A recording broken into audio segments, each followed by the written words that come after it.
guys, Wes Spencer here with Alex Farling, and we've got two of our good friends from CyberFox, Isabella and Maddie. You guys both want to say hi? Hello. Hi.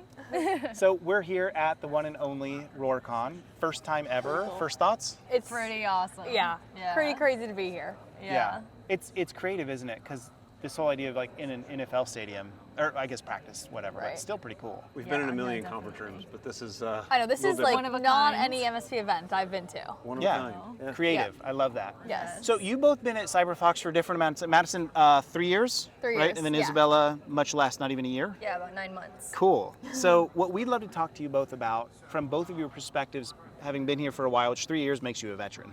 Sure, yeah. And coming up on a That's year, kind of the same thing. Yeah. Madison, I want to start with you. From your perspective, 3 years in at CyberFox, working with MSPs, what does it take to be successful in the MSP space? Well, I think when I first started, I had not come from the MSP space at all. Like, didn't know what an endpoint was, didn't know what a PSA was. I was like, I don't know what's going on.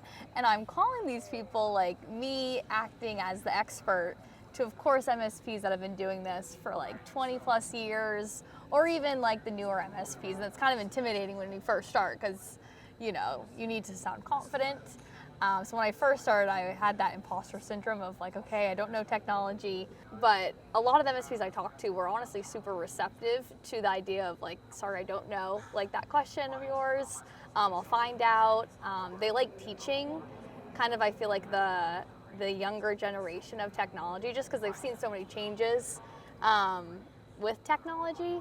And so through my calling and my demos with them, I've learned a lot. And then I think it made me a better sales rep when I got promoted 2 years ago, just to have, you know, more in-depth conversations about technology and cybersecurity, and then inside of privileged access internally. So I feel like it's just like having like empathy to who you're talking to. Like name, these by are the way.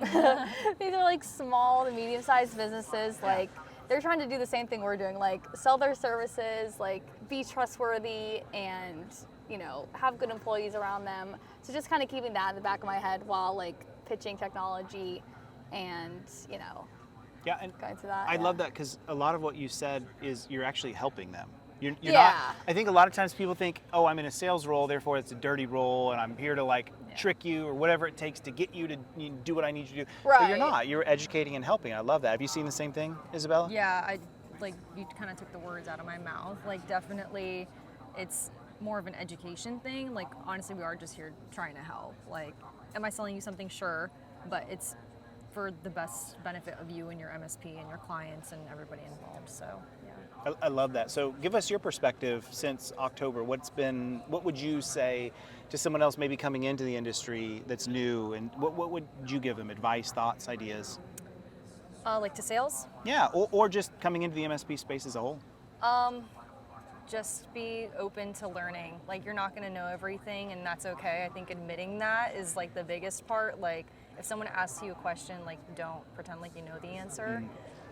Leave room for growth, and that's really going to make you like be able to succeed later on.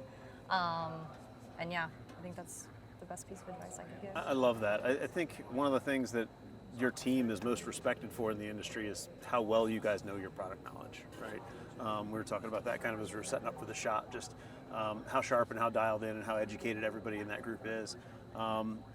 What's one thing you would tell MSPs as you kind of, like you've been through the trials and tribulations of getting through them on the phone? I'm sure not all of them were the nicest to you when you call in.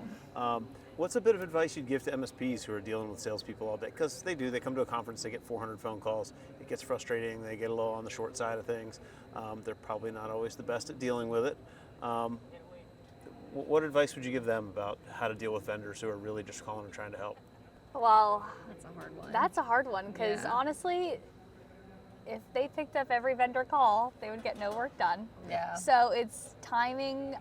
We call it like polite persistence in the office, just like always following up, like set amount of touches every time, and then hopefully we hope that you just call us back at least once or send us an email being like, okay, sorry, like super busy, like yes, interested, you know, third time on my calendar or this time, or call me back in 2 weeks and say something a little bit about that. So we know we might not get on the first or like fifth time, but we hope that, you know, you don't mind us reaching out, because the one thing that we do here is that when we go to these events or we then meet MSPs in person, they always say that they wish like their sales team was like us too. So, you know. And it's a real problem MSPs have. The number one thing I used to hear at Lifecycle Insights was, oh, if I get in front of somebody, I know how to close them. Yeah. But I don't get enough at bats. Right. And then they don't want to do the hard work that you guys do to get the at bats. Yeah. So it's a real challenge, and I appreciate that you It's guys hard. are doing it, because cold calling is no fun. Sales is a hard job. It doesn't have to be a 4-letter word. Yeah. I think that's awesome. Yeah. Well said. So what's been going on at CyberFox? Anything new that you want to share? Ooh, New stuff. We new have stuff for sure. DNS Yep. filter. We've got security awareness training coming out. We are also trying to get into like the domain realm, because Okay. now we're on the local level. Mm-hmm. So kind of figuring that out, and yeah, And how's the Very auto excited. blocker rollout been going? Oh, great. pretty good. Yeah. A Yep. lot of A good lot of MSPs are responses. using that. Yeah. Yeah. It's just a nice kind of addition to the Auto Elevate product to help them get a little bit further. We understand it goes beyond UAC when it comes to security, but we also don't want to be a huge complex tool that'll like block the whole house down to where people can't do anything. So it's like a nice kind of middle ground where we've had a lot of success with it. So it's gone well. Love That's that. Yeah. Love that. So last question for you. I love to ask this question. It's going to be fun because of your age. Okay. Oh no. You're rolling into high school. Okay. You're bumping your favorite song. Okay. What is that favorite song way back when you were in high school? In high school, Oh gosh, Paperboy, Diddy, because I'm that old. Diddy. Yeah. I don't even know. Okay, probably like Oh my I was God. just a huge Taylor Swift fan That's fair. in high school. That's fair. So any Taylor Swift song, There's Justin still a few Bieber. Swifties out there. Well, Yeah. I still am. Yes, yes. Ooh, me? Oh my gosh, I don't even know. High school feels like forever ago for me. Yeah, imagine. Just a little bit. Yeah. Top song. I really don't know, I Wes. You want put to me hear on what the kind of spot eclectic here. craziness Wes has. Yeah. Me? Yeah, what were you I'm across the rocking to? board. What were you rocking? What favorite song? Okay. High school. Yeah. I'm like you, probably can't have a, but so was there's a Taylor band Swift, called just Nickel like Creek. her? Yeah. All right. Nickel Creek or I don't Nickelback? think Nickel Creek, Oh. way better than Nickelback. Never heard. Okay. Yeah, see, you never heard. Okay, Of them. They're yeah. sort of like an eclectic folk kind of. What else? Anything Creedence Clearwater? Like my favorite song from them is "Have You Ever Seen the Rain?" I love that song. They actually Have You played it Seen a the minute Rain? ago. How does that go? You don't want Give me it a to song. sing? Give it a. Oh, I We're Give can't. it a little we're gonna have to tune. cut. Yeah, right we gotta there. cut that. That's about it. That's about it. You've successfully escaped. I did. Congratulations.